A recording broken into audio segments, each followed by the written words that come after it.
Similarly, another useful identity is cosine x over 2 is equal to plus or minus the square root of 1 plus cosine x over 2.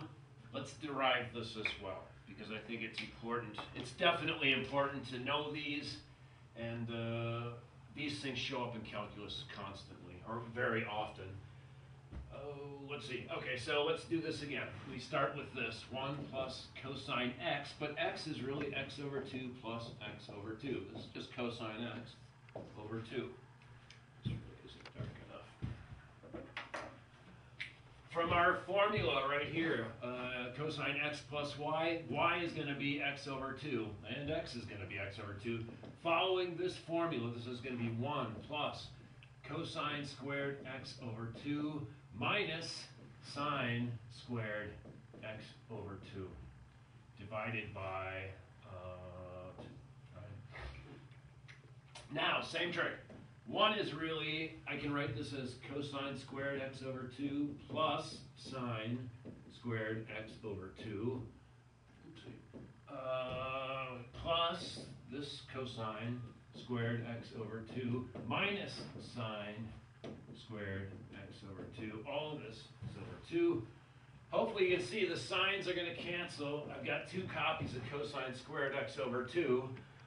This in fact is 1 plus cosine x over 2 is equal to cosine squared x over 2. I just want cosine x over 2, not the square, so I take the square root of both sides. This is plus and minus, this goes away, and there it is. So one way or another, as I said, these identities are really pretty handy, and I guess I'll put them up here.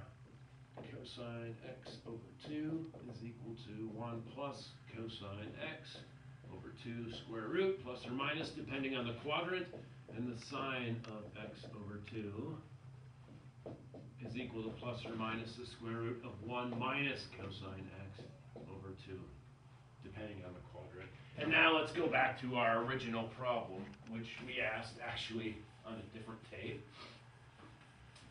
We said we knew that cosine of 60 degrees, which is cosine pi over 3, is 1/2. What's cosine of 30, which is half of this angle, which is actually pi over 6? I guess I'll do them both. 30 degrees. Well, so this is a half angle formula, so we have this. So this is going to equal plus or minus the square root of 1 plus cosine x. Well, we know that this was 1/2 divided by 2. This is plus or minus 1 plus 3 over 2. This is 3 over 2 over 2, the square root. This is plus or minus the square root of 3/4, which is plus or minus the square root of 3 divided by the square root of 4. This is plus or minus the square root of 3 over 2. Hopefully you knew this. Now there's one more thing. Is it plus or is it minus?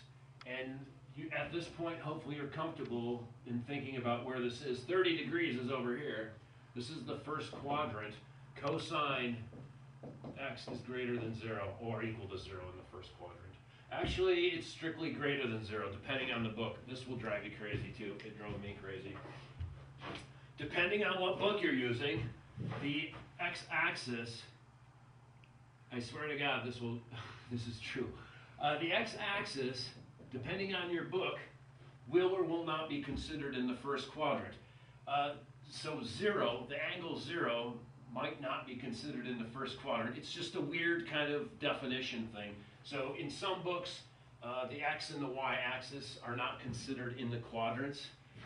This is a nitpicky little thing, and that kind of stuff could drive you crazy. However, I am held up to a higher standard. When I say things, they're supposed to be watertight and very accurate. Once again, depending on your book. So why am I confusing you?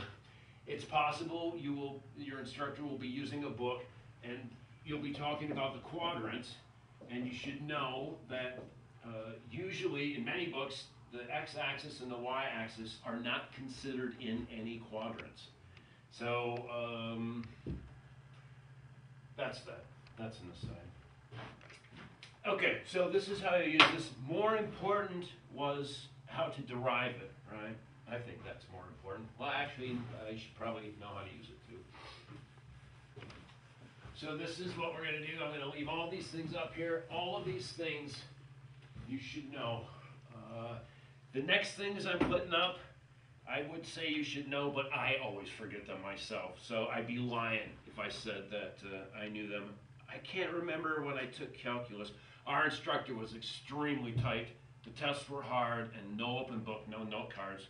But I don't even think I remembered these. However, you can derive these from the other stuff that I did memorize, but more things to be aware of anyway. And that is that tangent x over 2 is equal to 1 minus cosine x over sine x. And what else do we have? Oh, and this is also equal to sine x over 1 plus cosine x. So in some ways, if nothing else, this is interesting. Tangent of x over 2 is equal to 1 minus cosine x over sine x, or sine x divided by 1 plus cosine x. That's just kind of interesting looking. Let's think about this. Let's find out why this is true. So we already know from these formulas right here, so sine x over 2, tangent x over 2 is going to be this. Sine x over 2 divided by cosine x over 2. Okay. I'm going to see if we can use this and manipulate this and see if we can come up with this identity. Because I've never actually done it before and I'm bored. We get like that. So this is the same, and for the moment, I'm just going to take the positive square root, okay? Just to save us a little extra writing. So we have the square root of 1 minus cosine x over 2 divided by the square root of 1 plus cosine x over 2. This is the same as 1 minus cosine x over 2 divided by 1 plus cosine x over 2 square root. I just moved the square roots inside of each other. This is the same as 1 minus cosine x over 2 times 2 over 1 plus cosine x. Division by a fraction is the same as multiplication by the reciprocal. So this is the square root of 1 minus cosine x over 1 plus cosine x. So that's where we're at for now on this. I'm going to have to erase and do some more work. So now, what do I got? Incidentally, this can give you a little insight into some of the problems you're going to have to do. I'm going to ask you to prove some things. And how do you prove things that you don't know how to do it? So what I think maybe I'll do is, let's take a look at tangent x as tangent x over 2 plus x over 2. Let's see if this buys me anything. This is a similar thing that we did for sine and cosine. Well, this is the same as sine x over 2, plus x over 2 divided by cosine x over 2 plus x over 2. We already know that this is going to be 2 sine x over 2 cosine x over 2 divided by cosine squared x over 2 minus sine squared x over 2. And let's see what this buys for us here.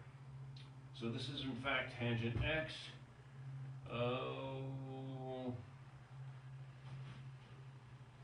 This isn't looking very promising. And so here's what, it's possible we could go in this direction, but it doesn't look that great for me right now, and we have to switch tapes. So what I think I'm going to do is come back and maybe we'll try another approach. But this is what math is about. When you go down some particular route, if it doesn't look that appealing, you try something else.